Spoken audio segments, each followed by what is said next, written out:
Let's be honest, सबके पड़ोसी easy नहीं होते। मतलब कई बार उनसे आपके रिश्ते अच्छे नहीं होते, कई बार उनको आपका बिहेवियर पसंद नहीं आता, कई बार आपको उनका बिहेवियर पसंद नहीं आता। और ये पड़ोसी वाली प्रॉब्लम आप सॉल्व कर सकते हो अपना एड्रेस चेंज करके, या फिर शायद आपका पड़ोसी अपना एड्रेस चेंज कर ले। लेकिन जब ये बात आती है देशों की, तो पड़ोसी बदलना इम्पॉसिबल हो जाता है। अटल जी ने भी सही कहा था कि आप अपने पड़ोसी तो नहीं बदल सकते, लेकिन उनके साथ अपने रिश्ते बदल सकते हैं। फॉर एग्जाम्पल इंडिया पाकिस्तान को ही देख लीजिए। रिश्ते हमारे कभी भी मतलब इतने कभी खास अच्छे लेवल पर रहे नहीं है, और ना ही आज भी है। और ये पड़ोसी वाली प्रॉब्लम सिर्फ हमें नहीं है, ये पड़ोसी वाली प्रॉब्लम पूरी दुनिया में है। और उसका एक बहुत बड़ा एग्जाम्पल उभर कर आ रहा है अभी, जब दुनिया का सबसे बड़ा देश और one of the most powerful देश रशिया अपने पड़ोसी यूक्रेन से भिड़ चुका है। और इस भिड़ंत के साथ दुनिया में जंग के नगाड़े बज रहे हैं और डर है वर्ल्ड वॉर 3 का। चीज़ें बिल्कुल आसान नहीं है। एज ऑफ 25 फरवरी 2022 जब ये वीडियो मैं शूट कर रहा हूँ, रशियन फेडरेशन की जो आर्म फोर्सेस हैं वो बिल्कुल कीव के दरवाजे पर खड़ी हैं। कीव यूक्रेन की राजधानी बिल्कुल उसके दरवाजे पर खड़ी है और दस्तक दे रही है। किसी भी मोमेंट में कीव कैप्चर हो सकता है या फिर उसके अंदर फाइटिंग शुरू हो सकती है। आज मैं आपको सब समझाऊंगा। बहुत लोगों में कंफ्यूजन है कि वॉर हो क्यों रही है, बहुत लोगों को नहीं पता वॉर क्यों हो रही है एंड क्यों रशिया ने इन्वेड कर दिया एकदम से यूक्रेन को। तो सब डिटेल में समझेंगे आज हम शॉर्ट में। इन शॉर्ट कहानी 24 तारीख से शुरू हुई एंड 24 तारीख को 5:55 शाम के मॉस्को टाइम में पुतिन साहब ने डिक्लेयर किया है कि जो रशियन आर्म फोर्सेस हैं डॉनबास रीजन में वो एक मिलिट्री ऑपरेशन करने जा रही है। डॉनबास रीजन यूक्रेन का ईस्टर्न रीजन कहलाता है और ये एक्ट ऑफ सेल्फ डिफेंस है। रशिया नहीं चाहता यूक्रेन पर कब्जा करना और उसका मिलिट्री ऑपरेशन यूक्रेन को डी-नाजीफाई और डी वेपनाइज या मिलिटराइज करने के लिए है। और ये सब सुनने के बाद आपको जरूर लग रहा होगा कोई सेंस है इस बात की? मतलब मैं बताता हूँ बैकग्राउंड क्या है भाई। उसको सुनने के बाद, पूरे फैक्ट्स जानने के बाद आप डिसाइड कर लेना कि इसमें कोई सेंस है या नहीं है। तो विद हैविंग सेड दैट, मैं हूं नंदन, आप है मेरे चैनल पर। शुरू करते हैं इस वीडियो को। शुरू तो कर ही दिया है मतलब, लेकिन फिर भी मैं हूं नंदन, आप है मेरे चैनल पर। शुरू करते हैं इस वीडियो को यहाँ से।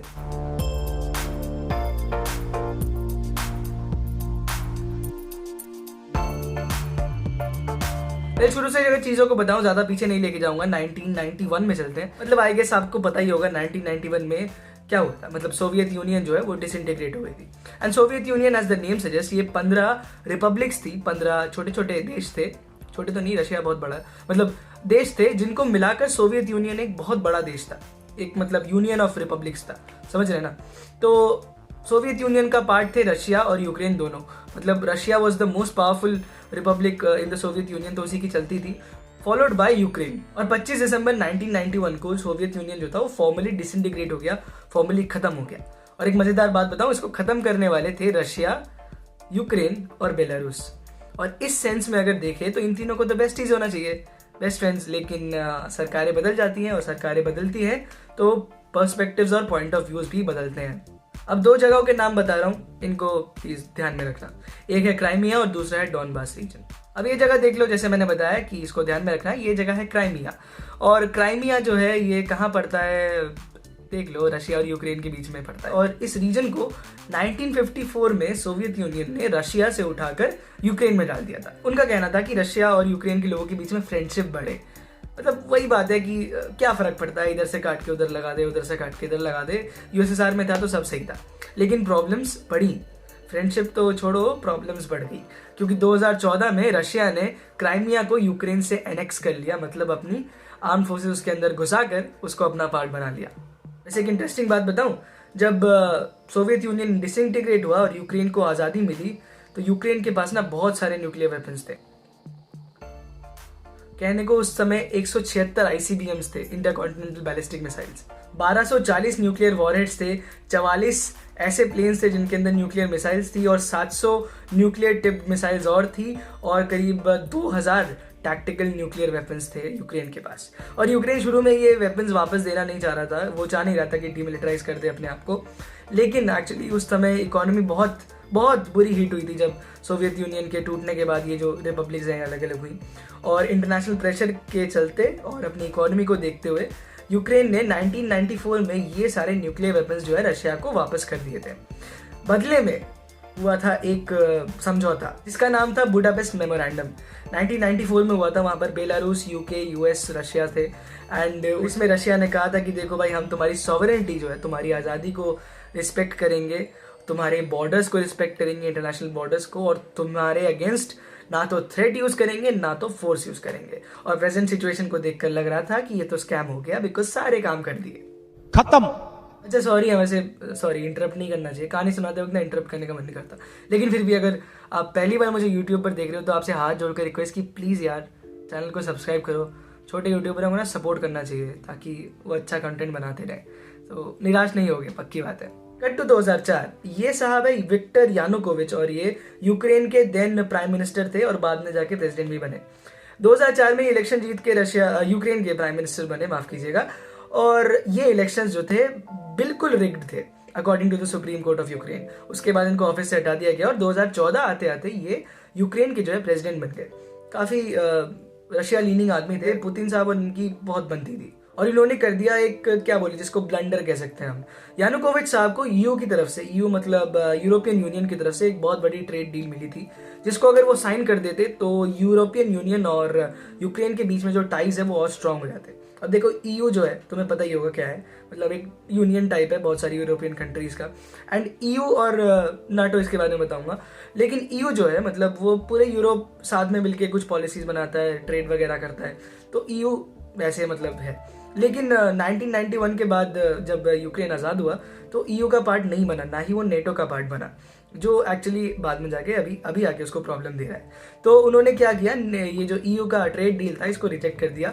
बदले में रशिया ने इनको दिया एक बेल आउट म्हणजे रफली ले लो लोन होता है। तो रशिया ने इनको $15 बिलियन का बेल आउट दिया और इन्होंने वो एक्सेप्ट कर लिया। और बदले में यूक्रेन के बहुत सारे, मतलब मेजॉरिटी के लोगों को लगा कि यानुकोविच भैया तुमने $15 बिलियन के लालच में यूक्रेन को बेच दिया रशिया को, तो लोग हो गए नाराज। और 2014 में हुए स्टार्ट यूरो मैदान प्रोटेस्ट, और मतलब प्रोटेस्ट चल रहे थे तो ये थोड़े खतरनाक टर्न आउट हो गए, बिकॉज मेजॉरिटी जो कर रही थी प्रोटेस्ट कर रही थी, और यानुकोविच साहब को अपना ऑफिस छोड़ के जाना पड़ा और रशिया भागना पड़ा लिटरली। और इन सब के बाद रशिया जो है वो नाराज हो गया। 2014 की मैं बात कर रहा हूँ। और इसके रिप्लाई में रशिया ने क्या करा, उन्होंने इन्वेड कर दिया या एनेक्स कर लिया क्राइमिया को, जो कि यूक्रेन का एक पार्ट था, और कुछ भी नहीं किया, मतलब घुस गए जस्ट जाके, यूक्रेन ने कुछ नहीं बोला। अब जो है वो आप अपना पर्सपेक्टिव शिफ्ट करो डॉनबास रीजन की तरफ, जिसके बारे में भी थोड़ी देर पहले बताया था। अब डॉनबास एक रीजन है ईस्टर्न यूक्रेन में, और ये सेपरेटिस्ट रीजन है। इस रीजन के 2 सब रीजन्स है जिनका नाम है डोनेस्क और लुहांस्क। ये 2 रीजन्स है जो आज़ादी मांग रहे हैं यूक्रेन से। और अब क्या हुआ, इनमें रेबल फोर्सेस भी होंगे, और ये फोर्सेस जो थी ये लड़ रही थी बहुत लंबे समय से यूक्रेन से कि हमें आज़ादी दे दो, हमें आज़ादी दे दो, हमें निकलना है। अब एक और बड़ा रीज़न ये है कि ईस्टर्न यूक्रेन जो है वो रशिया लीनिंग है, मतलब because of its geographical proximity, और 1/3 लोग जो हैं ईस्टर्न यूक्रेन के वो एथनिक रशियंस हैं, मतलब ओरिजिनल रशियन लोग ही हैं, यूक्रेन में रहते हैं, और ईस्टर्न यूक्रेन की 1/3 पॉपुलेशन एथनिक रशियन है, तो समझ सकते हो उस तरफ लीनिंग ज़्यादा ही होगा। और डोनेट्स्क और लुहांस्क जो रीजन्स हैं इनको आज़ादी चाहिए। एंड 2014 में उधर शिफ्ट हुआ हमारा पर्सपेक्टिव, बिकॉज ये लड़ रहे थे, और हुआ ये प्रॉब्लम कि मलेशियन एयरलाइंस की एक एयरक्राफ्ट को जो है इन्होंने शूट डाउन कर दिया। मलेशियन एयरलाइंस की एक सिविलियन एयरक्राफ्ट को इन्होंने शूट डाउन कर दिया, जिसमें बहुत लोगों की मौत हुई, कोई नहीं बचा था, शायद आपको याद हो। इसके बाद यूक्रेन की गवर्नमेंट के ऊपर प्रेशर बढ़ा और उन्होंने अपनी आर्मी घुसा दी इस रीजन में कि अब जाओ भाई, टोटल वॉर हो जाए। अब टोटल वॉर हो जाए तो रशिया भी आना था। रशिया को लगा कि नहीं भाई अब तो खतरा है, इधर तो ये घुस गए, रेबल्स को क्या कहते हैं हरा भरा देंगे, तो रशिया ने भी अपनी आर्मी को साधी और जंग शुरू हुई यहाँ पर 2014 में। उसके बाद हुआ सीज फायर हुआ under Minsk accord. Minsk accord में कुछ पॉइंट्स रखे गए, मेन था सीज फायर, और दूसरा था कि डोनबास रीजन के जो दोनों रीजन्स है डोनेस्क और लुहांस्क, यहाँ पर ये लोग रेफरेंडम कराए या फिर इलेक्शंस कराए, जिससे इनसे पूछा जाए कि भाई तुम्हें यूक्रेन में रहना है या अलग देश बनना है, जो कि 8 साल बाद आज तक नहीं हो पाया है। और अब 2022 में अगर हम लोग शिफ्ट करते हैं तो फिर से देखा जा सकता है कि रशिया ने जब अपना इन्वेजन शुरू किया तो वो शुरू किया डोनेस्क और लुहांस्क से, जहां पर उन्होंने अपनी आर्मी घुसा दी और बोला कि हमारी नज़रों में, यानी कि रशियन फेडरेशन की नज़रों में, डोनेस्क जो है और लुहांस्क जो है ये आज़ाद मुल्क बन चुके हैं। अब ये सिचुएशन कैसी होगी सोच के देखो। फॉर एग्जाम्पल अगर किसी दिन इंडिया कह दे कि भाई बलोचिस्तान जो है हमारी नज़रों में पाकिस्तान से आज़ाद हो चुका है, यही सीन होगा, और दूसरा उसमें से अपनी आर्मी भेज दे, तो मतलब समझ सकते हैं आप बड़े लेवल का एक इंटरनेशनल चीज़ हो गया। ये स्टार्ट क्यों हुआ ये कि कुछ दिनों पहले, कुछ महीनों पहले रशिया ने यूएस और नेटो को एक वार्निंग टाइप भेजी थी, एक गारंटी मांगी थी उनसे कि तुम प्रॉमिस करो यूक्रेन नेटो ज्वाइन नहीं करेगा। अब नेटो क्या है उसके बारे में थोड़ा सा बताता हूँ। NATO North Atlantic Treaty Organization है। इसको लीड करते हैं यूके हो गया, यूएस हो गया, जर्मनी हो गया, फ्रांस हो गया, और मोस्टली यूरोप के सारे देश जो है, वेस्टर्न यूरोप के सारे देश नेटो का मेंबर है। और नेटो एक मिलिट्री ऑर्गेनाइजेशन है, स्ट्रैटेजिक मिलिट्री ऑर्गेनाइजेशन है, जिसके जवाब में उस समय यूएसएसआर ने वॉर्सो पैक्ट बनाया था जो अब नहीं है। तो नेटो का क्या सीन है कि उसमें होता है कि अगर आप एक देश पर हमला करते हो तो इट इज कंसिडर्ड हमला ऑन ऑल ऑफ देम। तो भाई देखो, वैसे देखा जाए तो इस वक्त यूक्रेन जो है अपनी लड़ाई में अकेला है, बिकॉज कोई भी यूरोपियन कंट्री ओपनली मतलब कह तो रहे कि यार रशिया गलत कर रहा है, ये नहीं करना चाहिए, वो नहीं करना चाहिए, लेकिन रिस्पॉन्ड कोई नहीं कर रहा है। यूएस वाले भी क्या ही कर लेंगे, सैंक्शन लगा के 2-3 सैंक्शन लगा देंगे फिर हटा देंगे। और इस वक्त जो है कीव के पास, मतलब पास क्या, ऑलमोस्ट बोलूँ घुस ही चुकी है रशिया की आर्मी, और हालत जो है वो काफ़ी ख़राब हो चुकी है। देखो, बुरा लगता है सरकारों के लिए नहीं, बुरा लगता है सिविलियंस के लिए, जो आम लोग हैं, जो इस वॉर में फंसे हुए हैं, जिनका कोई रोल नहीं है इस वॉर में, जिनका राज्यों की दुश्मनी में, स्टेट्स की दुश्मनी में, देशों की दुश्मनी में कोई रोल नहीं है, इनके लिए बुरा लगता है। और ऊपर से और बड़ी टेंशन वाली बात यह है कि यूक्रेन में इस वक्त करीब 20,000 इंडियंस फंसे हुए हैं, जिनको निकालने का एक प्रभावी तरीका निकाला है, बट इससे पहले नहीं था, बिकॉज एयर स्पेस बंद हो चुका है। उन्हीं की टेंशन है सबसे ज़्यादा, ऑनेस्टली बताएं तो। और दूसरा ये है कि और कोई देश तो इस वक्त जंग में स्टेप इन कर नहीं रहा है। अगर आप मुझसे पूछो इंडिया का क्या स्टांस है, तो हम भाई न्यूट्रल हैं, हमें रहना है नॉन अलाइंड। इस वक्त किसी साइड की तरफ ना जाना ही हिंदुस्तान के लिए बेटर रहेगा।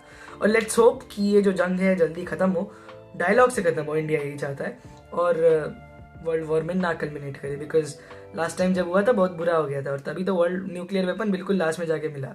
अभी तो सारे देश, बहुत सारे देशों के पास न्यूक्लियर वेपन है, हमारे पास है, पाकिस्तान, चाइना, यूएस, यूके, सबके पास न्यूक्लियर वेपन है। तो प्रॉब्लम हो जाएगी अगर वॉर हुई तो भाई वो नहीं होगा वॉर, ठीक है, ख़त्म करें। दिस इज़ इट, ये थी आज की वीडियो। देखो, ह्यूमर ही एक तरीका है जिससे हम सीरियस बातों को इतनी आसानी से कर सकते हैं। वेल, अगर आपको वीडियो पसंद आई तो ज़रूर लाइक कीजिएगा। अगर चैनल पर पहली बार आए तो ज़रूर सब्सक्राइब कर देना, बिकॉज मैं ऐसी वीडियोस बनाते रहता हूँ और आप निराश नहीं होंगे।